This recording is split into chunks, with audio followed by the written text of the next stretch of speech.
निवडणूक आयोगानं नुकत्याच 5 राज्यांच्या विधानसभा निवडणुका जाहीर केल्या, ज्यामध्ये आसाम आहे, पश्चिम बंगाल आहे, तमिळनाडू आहे, केरळ आहे किंवा केंद्रशासित प्रदेश असलेला पुद्दुचेरी आहे. या 5 राज्यांपैकी 4 राज्य ही अतिशय मोठी आणि महत्त्वाची आहेत आणि या राज्यांचे निकाल नेमके काय असतील याबद्दल सर्वांमध्ये उत्सुकता आहे. त्यामुळे या राज्यांचे निकाल काय असतील हे आपण आजच्या व्हिडिओमधून समजून घेणार आहेत. सोबतच या राज्यांची राजकीय समीकरणं सध्या काय आहेत आणि त्याचा निकालावर काय परिणाम होऊ शकतो हे सुद्धा मी तुम्हाला सांगणार आहे. या राज्यांचे निकाल नेमके काय असतील हे समजून घेण्यासाठी हा व्हिडिओ तुम्ही शेवटपर्यंत पहा आणि व्हिडिओ शेवटपर्यंत पाहिल्यानंतर या 5ही राज्यांमध्ये नेमकं कोणत्या पक्षाचं सरकार येऊ शकतं हे मला कमेंट बॉक्समध्ये सांगा. सोबतच तुम्ही जर अजूनपर्यंत लॉजिकल सिद्धांत आपल्या युट्यूब चॅनलला सबस्क्राईब केलं नसेल तर आधी आपल्या चॅनलला सबस्क्राईब करा. नमस्कार, मी सिद्धांत आणि लॉजिकल सिद्धांत आपल्या युट्यूब चॅनलमध्ये तुमचं अगदी मनपूर्वक स्वागत आहे. तर निवडणूक आयोगानं 5 राज्यांच्या निवडणुका जाहीर केल्या आणि या 5 राज्यांपैकी 4 राज्य ही अतिशय महत्त्वाची राज्य आहेत. त्यामुळे आता या निवडणुका घोषित झाल्यानंतर या 4 राज्यांमध्ये नेमकं कोणत्या पक्षाचं सरकार बसू शकतं याबद्दल वेगवेगळ्या प्रकारचे तर्कवितर्क लढवले जात आहेत. त्याबद्दल राजकीय विश्लेषण होत आहे. आता या राज्यांची राजकीय समीकरणं काय आहेत आणि या राजकीय समीकरणांचा विचार करता त्या राज्यांमध्ये कोणत्या पक्षाचं सरकार हे सत्तेत येऊ शकतं हेच आपण आजच्या व्हिडिओमधून समजून घेणार आहोत. तर त्यातलं पहिलं राज्य म्हणजे आसाम राज्य. आसाममध्ये सध्या भाजपचं सरकार आहे आणि यामध्ये हिमंता बिस्वा शर्मा नावाचे कट्टर हिंदुत्ववादी मुख्यमंत्री आसामला सध्या मिळालेले आहेत. म्हणजे हिमंता बिस्वा शर्मा हे आता नव्यानं हिंदुत्ववादी झालेले आहेत. ते आधी काँग्रेसमध्ये होते. तरुण गोगोईंच्या मंत्रिमंडळात ते आरोग्य मंत्री सुद्धा होते. त्यामुळे ते नव्यानं हिंदुत्ववादी झाले आणि भाजपनं त्यांना मुख्यमंत्री केलं. म्हणजे गेल्या 5 वर्षांच्या कार्यकाळामध्ये त्यांनी हिंदुत्ववादाचा नरेटिव्ह किंवा हिंदुत्ववादाची जी लाईन आहे ती ड्रॉ केली आणि आसाममध्ये ज्या प्रकारे बांगलादेशातून घुसखोरी होते हा मुद्दा त्यांच्या अजेंड्यावर राहिलाय. विशेषतः या घुसखोरीमध्ये जे मुस्लिम घुसखोर आहेत त्याबद्दल ते कायम बोलत आलेत आणि ते त्यांच्या टार्गेटवर राहिलेले आहेत. आता यामुळं हिंदुत्वाची एक जी लाईन आहे ती हेमंता बिस्वा शर्मांनी ड्रॉ केलेली आहे आणि त्यामुळे त्यांना मोदींचे वारसदार म्हणून बघितलं जात आहे. आता एवढ्या हार्डलाईन हिंदुत्वाला गौरव गोगोई नावाचे जे काँग्रेसचे तरुण नेते आहेत ते चॅलेंज करताना दिसत आहेत. गौरव गोगोई हे अतिशय चांगले वक्ते आहेत. आता ते हिमंता बिस्वा शर्मांना काउंटर करण्याचा प्रयत्न करतायत. ते अतिशय चांगले वक्ते आहेत. या गोष्टी जरी विचारात घेतल्या तरीही हिमंता बिस्वा शर्मांच्या नरेटिव्हला एक काउंटर नरेटिव्ह ते आतापर्यंत सेट करू शकलेले नाहीयेत हे आपण मान्य केलं पाहिजे. त्यामुळं आताच्या घडीला म्हणजे ज्यावेळी मी हा व्हिडिओ रेकॉर्ड करतोय त्यावेळी हिमंता बिस्वा शर्मा यांनी या निवडणुकीत आघाडी घेतली असं म्हणावं लागेल. म्हणजे आताची कंडिशन जर कंटिन्यू राहिली किंवा यामध्ये फारसा काही बदल झाला नाही तर आसाममध्ये भाजपचं सरकार बसू शकतं ही वस्तुस्थिती आहे. आता यामध्ये दुसरं राज्य आणि आसामचं शेजारीच असलेलं राज्य म्हणजे पश्चिम बंगाल. आता पश्चिम बंगालची निवडणूक ही देशामध्ये सर्वाधिक चर्चेची निवडणूक ठरली आहे. म्हणजे पश्चिम बंगालच्या ज्या मुख्यमंत्री आहेत ममता बॅनर्जी, या ममता बॅनर्जीनं ज्या प्रकारे केंद्राच्या अथॉरिटीला चॅलेंज केलं त्यामुळे त्या कायम चर्चेत राहिलेल्या आहेत आणि अमित शहा असतील किंवा नरेंद्र मोदी असतील यांच्या हुकुमशाही प्रवृत्तीला किंवा ईडी, सीबीआय किंवा इन्कम टॅक्स यासारख्या यंत्रणांच्या बेबंद वापराला ममता बॅनर्जींनी तेवढं चोख आणि तेवढंच आक्रमक प्रत्युत्तर दिलंय हे आपण लक्षात घेतलं पाहिजे. आणि त्यामुळे त्यांची कायमच चर्चा होत असते किंवा त्या ज्यावेळी दिल्लीत येतात त्यावेळी दिल्लीमध्ये सुद्धा त्या आल्यानंतर अतिशय वातावरण टाईट झालेलं आपल्याला बघायला मिळतं. आता अशा आक्रमक ममता बॅनर्जी विरुद्ध आक्रमक अमित शहा असा हा सामना असणार आहे. त्यामुळं हा सामना अतिशय चुरशीचा आहे. आता गेल्या 2 निवडणुकीचं आपण जर नीटपणे विश्लेषण केलं किंवा त्याची आकडेवारी बघितली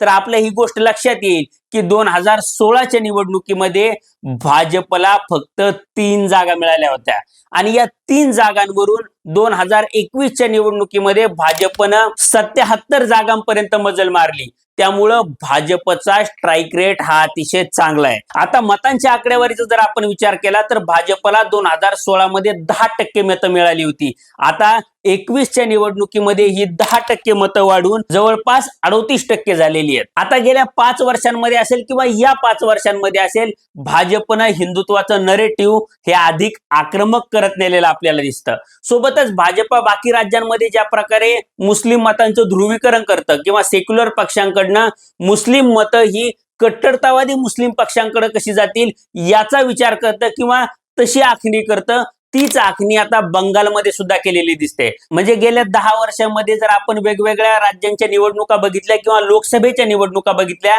तर आपल्या ही गोष्ट लक्षात येईल की ओवेसींचा MIM पक्ष हा सेक्युलर पक्षांना त्या त्या राज्यामध्ये डॅमेज करत आलेला आहे आणि त्याचा फायदा थेटपणे भाजपला झालेला आहे. आता हाच फायदा 2021च्या निवडणुकीमध्ये भाजपनं घेण्याचा प्रयत्न केला आणि ओवेसींनी बंगालची निवडणूक लढवली. पण बंगाली मुस्लिम हे बंगाली बोलतात किंवा त्यांना ओवेसी बोलत असलेलं उर्दू किंवा हिंदी नीटपणे समजत नव्हतं आणि त्यामुळं बंगालमध्ये ओवेसींचा तितकासा प्रभाव पडलेला नाहीये. त्यामुळे गेल्या 5 वर्षांमध्ये भाजपनं एक नवीन पत्ता ओपन केलाय आणि गेल्या काही दिवसांमध्ये हा पत्ता अधिक ठळकपणे दिसायला लागलाय आणि तो पत्ता म्हणजे हुमायून कबीर यांच्या नावाचा. आता हुमायून कबीर यांनी गेल्या काही महिन्यांपूर्वी बाबरी मस्जिद बांधत असल्याची घोषणा केली. म्हणजे जी अयोध्येतली बाबरी मस्जिद होती तिची प्रतिकृती आम्ही उभारतोय आणि त्यासाठी त्यांनी अतिशय मोठा पायाभरणीचा कार्यक्रम केला आणि त्यानंतर या मशिदीच्या बांधणीला सुरुवात केली. आता निवडणुका जवळ आल्यानंतर किंवा त्याच एका वर्षाच्या गटमटीत त्यांनी एवढ्या मोठ्या प्रमाणावर मशीद बांधण्यासाठी कॅम्पेन का सुरू केलं याबद्दल सगळीकडे चर्चा सुरू झाली आणि त्याबद्दल संशय व्यक्त केला जातोय. याबद्दल तृणमूल काँग्रेसचं असं म्हणणं आहे की बंगालमध्ये धार्मिक ध्रुवीकरण करण्यासाठी भाजपनं हुमायून कबीर यांना सुपारी दिलेली आहे.